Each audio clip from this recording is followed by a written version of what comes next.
Since Israeli Prime Minister Benjamin Netanyahu released a video last week speaking about the U.S. withholding military aid. The White House allegedly just slammed the door shut on this high-level meeting between Israel and Iran.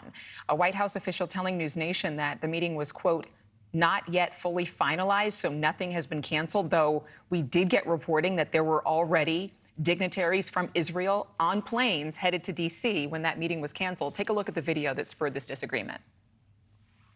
It's inconceivable that in the past few months, the administration has been withholding weapons and ammunition to Israel. Israel, America's closest ally, fighting for its life, fighting against Iran and our other common enemies. Give us the tools and we'll finish the job a lot faster. White House Press Secretary Karine Jean-Pierre pushing back at those comments during this Tuesday briefing at the White House. Let me just start off by saying that we generally do not know what he's talking about.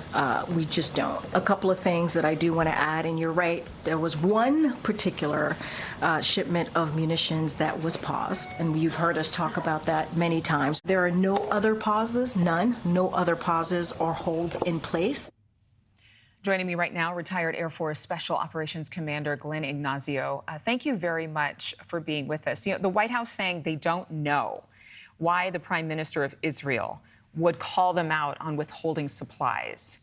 I mean, can't we point to specific instances where there has been tension between the U.S. and Israel since October 7th? Well, yes. I mean, there are some facets to this. I mean, for Netanyahu to actually state this publicly and so loud, there's probably a lot more going on than we know of.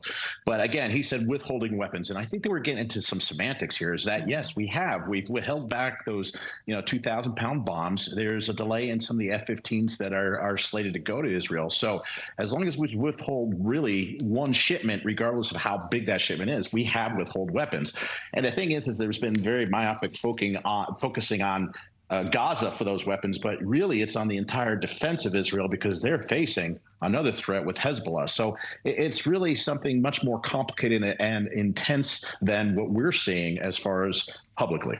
And, I'm glad you mentioned that, because even when I was getting ready to read up on this show today, I was thinking about the fact that we're getting so much attention now on this meeting that was canceled. Meanwhile, there's been very little reporting across the board in media on the firebombing due to missile strikes from Hezbollah and Lebanon into northern Israel, displacing about 100,000 Jews. Do you know anything about this?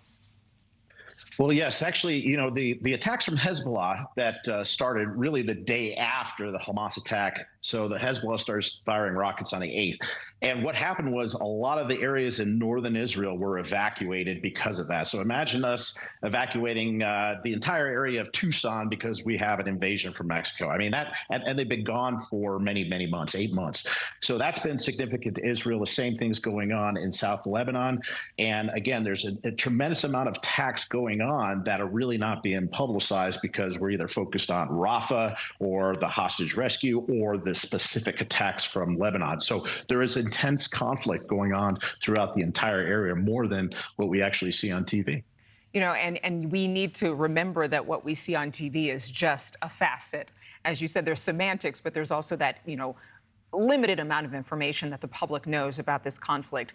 But the U.S. obviously wants to push for a ceasefire. I mean, they've consistently said that the answer to this conflict ending is for Israel and Hamas to both agree to a ceasefire. So far, Hamas has declined every single agreement that has been brought by the United States that Israel has been agreeing to. What's the next move?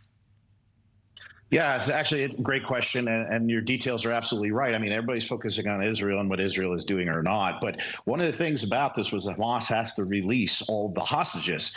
But you heard just about a couple of days ago, and we've known Hamas doesn't even know where all these hostages are. So if they're going to release all the hostages and they're not even aware where they are, they can't even follow through on that particular tenet, which is critical for the peace. So I don't see how right now Hamas and Israel can actually come to agreement of what's going on there. It just doesn't seem to be a possibility. And of course, Hamas can't destroy the IDF. It just can't.